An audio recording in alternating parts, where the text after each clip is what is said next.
welcome to my channel Student Tutorial. I am Shabnam Khan. Today's topic is transpiration. ठीक है, last का जो video था उसमें हम लोग देख रहे थे कि ट्रांसपोर्टेशन कैसे हो रहा है. ठीक है, क्या था कि प्लांट के पास जो है कंडक्टिंग टिश्यू पाया जाता है जाइलम और फ्लोएम. जहाँ बात कर रहे हैं हम वाटर की ट्रांसपोर्टेशन की, तो वहाँ पे हम किसकी बात करेंगे? जाइलम की. जाइलम जो होता है स्टेम में, रूट में, सब जगह जाइलम पाया जाता है. ठीक है, और जाइलम के जो 4 कंपोनेंट्स होते हैं उसमें से 2 कंपोनेंट जाइलम वेसल्स और जाइलम ट्रैकेट्स जो होता है वो सबसे इम्पॉर्टेंट रोल प्ले करता है वाटर के ट्रांसपोर्टेशन में. ठीक है, तो उसमें हम लोग ने देखा कि किस तरह से रूट से एक प्रेशर लीफ जो होती है एक प्रेशर डेवलप करती है, रूट पे एक निगेटिव प्रेशर डेवलप करती है, जिस प्रेशर की वजह से जो रूट है वो वाटर को खींच के लीफ तक पहुंचाती है. क्योंकि देखो यहाँ पे नीचे से ऊपर जा रहा है, यानी यहाँ पे प्रेशर ज़्यादा लगेगा, इसलिए लीफ जो होती है एक निगेटिव प्रेशर अप्लाई करती है. वो क्यों करती है? क्योंकि लीफ से जो ट्रांसपिरेशन हो रहा है, वाटर लॉस हो रहा है, वो सिर्फ लीफ से ही ज़्यादा हो रहा है. ठीक है, मैक्सिमम जो होता है लीफ से ट्रांसपिरेशन होता है. तो लीफ का जो पार्ट है उसमें वाटर लॉस हो रहा है ना ट्रांसपिरेशन से. तो वाटर जब लॉस हो रहा है तो उसको तो वाटर चाहिए, खाना बनाने, फोटोसिंथेसिस करने के लिए चाहिए, कोई भी एक्टिविटीज़ के लिए चाहिए. तो इसके लिए वो क्या करेगा? रूट पे एक निगेटिव प्रेशर अप्लाई करेगा, जिसको हम ट्रांसपिरेशन पूल या एसेंट ऑफ सैप कहते हैं. उस प्रेशर से वो वाटर को अपनी तरफ खींचेगा. तो जो जाइलम की रूट की जाइलम होती है वो स्टेम की जाइलम से जॉइंट होती है और ब्रांचेस में डिवाइड हो जाती है. और यही सब जो है जाइलम जो होता है एक कोहेजन के ज़रिए जो होता है एक अनब्रोकन पूल बनाता है वाटर का, जो नीचे से ऊपर की तरफ जाता है. ठीक है, ये बात हो गई कल के जो भी लास्ट वीडियो था उसके बारे में. आज का जो टॉपिक है वो कल से ही है कि ट्रांसपिरेशन आखिर होता क्या है. तो आज हम इस चीज़ को जानेंगे कि व्हाट इज ट्रांसपिरेशन, कितने टाइप्स के होते हैं, क्या फैक्टर हैं, ये सारी चीज़ें आज हम पढ़ेंगे. ठीक है, तो let's begin the today's video. Transpiration, पहले हम इसका एक डिफिनेशन जान लेते हैं, फिर मैं एक्सप्लेन करूँगी. Transpiration is the loss of water in the form of water vapour from the leaf and other aerial parts of the plant. यानी ये बोल रहा है कि ट्रांसपिरेशन एक ऐसी प्रोसेस है जो वाटर लॉस करती है, जो लीफ से और जो भी एरियल पार्ट है, यानी जो भी जैसे कि रूट तो एरियल नहीं हो सकता, मगर स्टेम से लेके लीफ ये सब जो होता है एरियल पार्ट होता है, जो एटमॉस्फेयर के कांटेक्ट में रहता है. तो उस एरियल पार्ट से ट्रांसपिरेशन जो होता है वेपर के फॉर्म में वाटर का लॉस है. ठीक है, तो हमने क्या जाना है कि ट्रांसपिरेशन एक ऐसी प्रोसेस है जिसमें वाटर का लॉस हो रहा है वाटर वेपर के फॉर्म में, जो लीफ या कोई भी एरियल पार्ट से हो रहा है. ये हमने आज जाना. ठीक है, ये हम जानते भी हैं एक तरह से, ट्रांसपिरेशन थोड़ा बहुत हम जानते हैं इसके बारे में कि होता क्या है. बट अभी समझ में आ गया कि जो भी एरियल पार्ट है प्लांट का, वहाँ से वाटर का लॉस होता है. किसके फॉर्म में? वाटर वेपर के फॉर्म में. इसी वाटर का जब लॉस लीफ में हो जाता है तो लीफ में क्या होता है? वाटर की कमी हो जाती है. भाई लीफ से मैक्सिमम वाटर का जो ट्रांसपिरेशन लॉस हो रहा है वो लीफ से ही हो रहा है. तो लीफ में क्या हो रहा है? वाटर की कमी हो जा रही है. मगर लीफ को तो चाहिए खाना, फोटोसिंथेसिस करने के लिए, या प्रोसेस जो भी परफॉर्म करता है वो, तो उसके लिए वो एक प्रेशर अप्लाई करके वहाँ से वाटर का इनटेक करेगा. ठीक है, अब हम आते हैं कि कितने टाइप के ट्रांसपिरेशन होते हैं. तो यहाँ पर मैंने 3 टाइप्स के ट्रांसपिरेशन लिखे हुए हैं: stomatal transpiration, cuticular transpiration and lenticular transpiration. ठीक है, अब बात करते हैं कि स्टोमेटल ट्रांसपिरेशन क्या होता है. स्टोमेटा के बारे में हम सब जानते हैं कि वो लीफ के ऊपर एक टाइनी पोर पाया जाता है, जो लीफ के स्पेशली बैक साइड में ही होता है. ठीक है, ये जो होता है टाइनी स्मॉल पोर होता है, जो गैसेस एक्सचेंज करने के काम आता है. ये तो हम लोग पहले से ही पढ़ चुके हैं.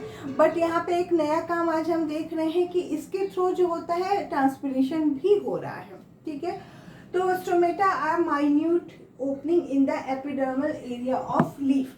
ये जो पार्ट है, ये जो मैंने यहाँ पे ड्रॉ किया है, ये एक लीफ का पार्ट है. किसका पार्ट है? ये एक लीफ, ये जो लीफ है इसका पार्ट ये है. ठीक है, अब इस लीफ को हम ब्रॉड मैनर्स में यहाँ पे देख रहे हैं. ये क्या हो गया अपर एपिडर्मिस, ये क्या हो गया लोअर एपिडर्मिस, ठीक है। अपर एपिडर्मिस और लोअर एपिडर्मिस हो गया। उसके बाद बीच का जो पोर्शन होता है उसको बोलते हैं मीजोफिल। क्या बोलते हैं? मीजोफिल। ये 2 टाइप्स का होता है, पैलिसेड और स्पंज। पैलिसेड जो होता है वो एक के साथ एक अरेंज होता है, तो यहाँ पे स्टोमेटा होने के चांसेस बहुत कम होते हैं, ना ही के बराबर होते हैं। जो स्पंजी होता है उसमें स्टोमेटा जो होता है, स्पंजी में स्टोमेटा होते नहीं, मगर स्पंजी में जो होता है ना स्पेसेस ज़्यादा होते हैं। यहाँ पे क्या है, इंटरसेलुलर स्पेसेस ज़्यादा है ना, तो इसमें वाटर का जो होता है ट्रांसपिरेशन के थ्रू यहाँ से पानी का स्टोमेटा से निकलना बहुत इजी हो जाता है। यहाँ पे जो पैलिसेड है वो एक के साथ इस तरह से अरेंज है कि यहाँ पे स्टोमेटा का पाना या ट्रांसपिरेशन का होना टफ है। बट जो स्पंजी है जहाँ पे इंटरसेलुलर स्पेसेस है वहाँ पे वाटर और गैसेस का जो होता है आना जाना लगा रहता है। तो यहाँ से क्या हो रहा है, वाटर जो है पूरा आते आते स्टोमेटा से उसका वेपर के फॉर्म में बाहर निकल जा रहा है। तो स्टोमेटा जो प्लांट में पाए जाते हैं, स्पेशली लीफ में पाया जाता है, वहाँ पे क्या हो रहा है, ट्रांसपिरेशन की प्रोसेस हो रही है। स्टोमेटल ट्रांसपिरेशन जो होता है ना वो 80 to 90% ट्रांसपिरेशन करता है प्लांट का, यानी ये मैक्सिमम ट्रांसपिरेशन जो होता है स्टोमेटा से ही होता है।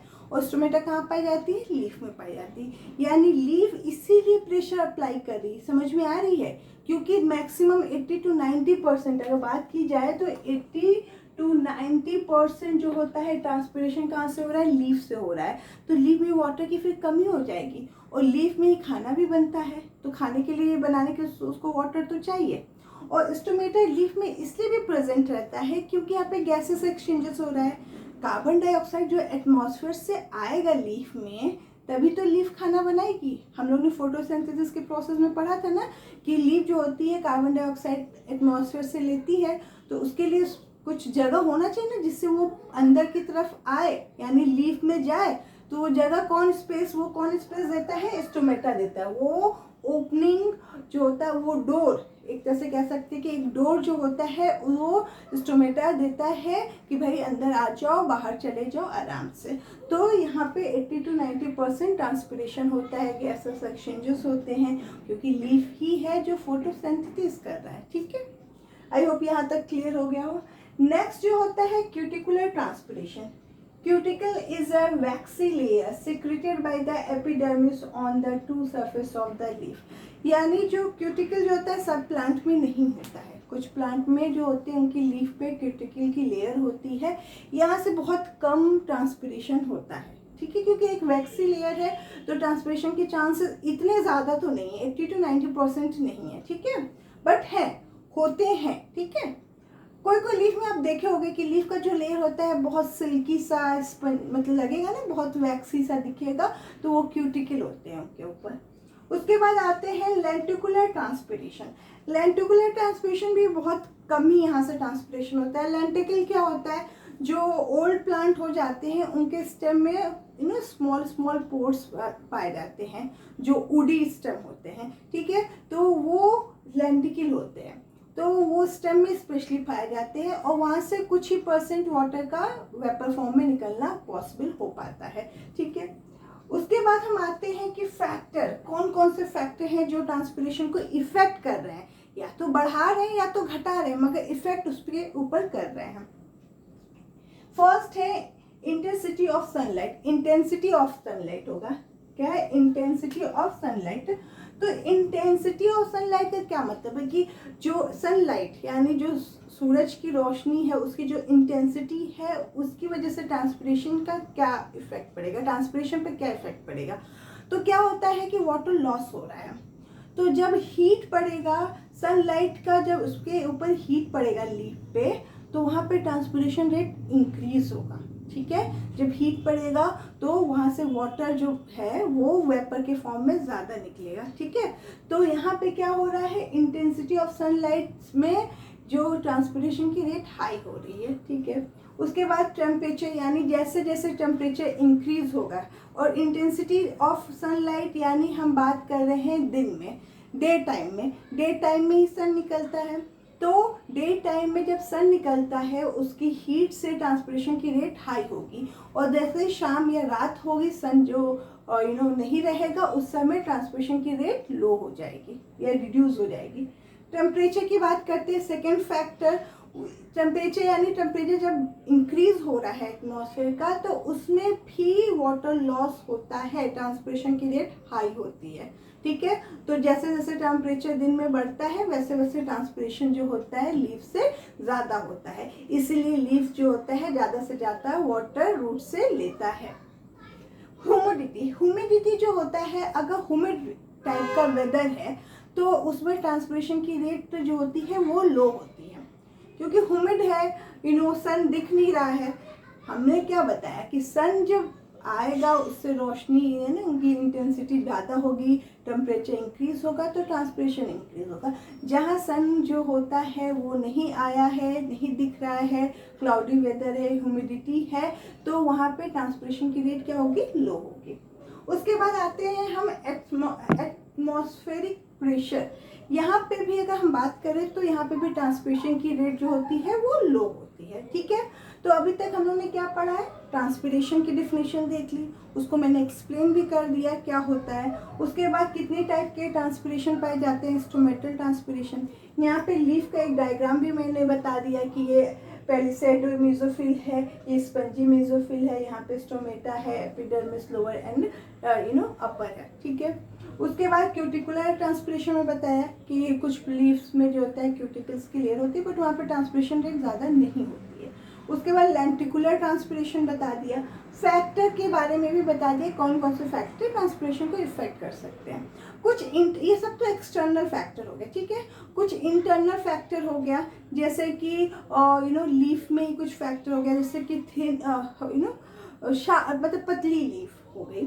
ठीक है, लीफ का जो स्ट्रक्चर करे, कोई स्ट्रक्चर मतलब शेप में, तो लीफ बहुत सी डिफरेंट शेप की होती है ना, तो शेप भी ट्रांसपिरेशन को कम करने में इफेक्ट करता है। जैसा कि पतला नैरो टाइप का लीफ हुआ तो वहाँ पे ट्रांसपिरेशन रेट कम होगी।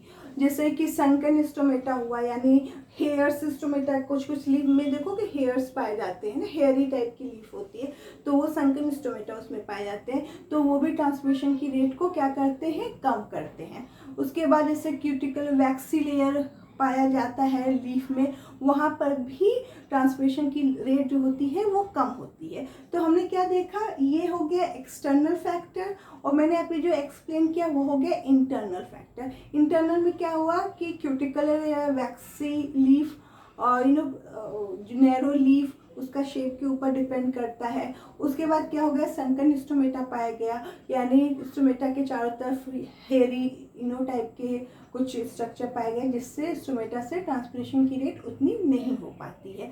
तो अभी हम लोग ने transpiration, types of transpiration, factor affecting transpiration भी देख लिया है। ठीक है, उसके बाद अब हम लोग क्या देखेंगे कि ट्रांसपिरेशन के क्या क्या सिग्निफिकेंट है। ठीक है, सिग्निफिकेंट उसके फायदे भी क्या क्या हैं। उसके बाद हम क्या देखेंगे, नेक्स्ट हमारा जो नया टॉपिक रहेगा वो है ट्रांसपोर्टेशन, यानी वाटर का तो हम लोग ने देख लिया कि जाइलम कर रहा है, बट खाना या फूड मटेरियल जो है उसका ट्रांसपोर्टेशन कैसे हो रहा है प्लांट में, वो हम देखेंगे और नेक्स्ट वीडियो में देखा जाए, क्योंकि ये वीडियो ऑलरेडी थोड़ा हो गया है बड़ा, तो हम नेक्स्ट वीडियो में नेक्स्ट टॉपिक लेके आएंगे। तब तक तो बने रहिए हमारे साथ और हमारे चैनल को प्लीज़ लाइक एंड सब्सक्राइब करें। आई होप आज का टॉपिक आपको समझ में आ गया हो। Thank you for watching.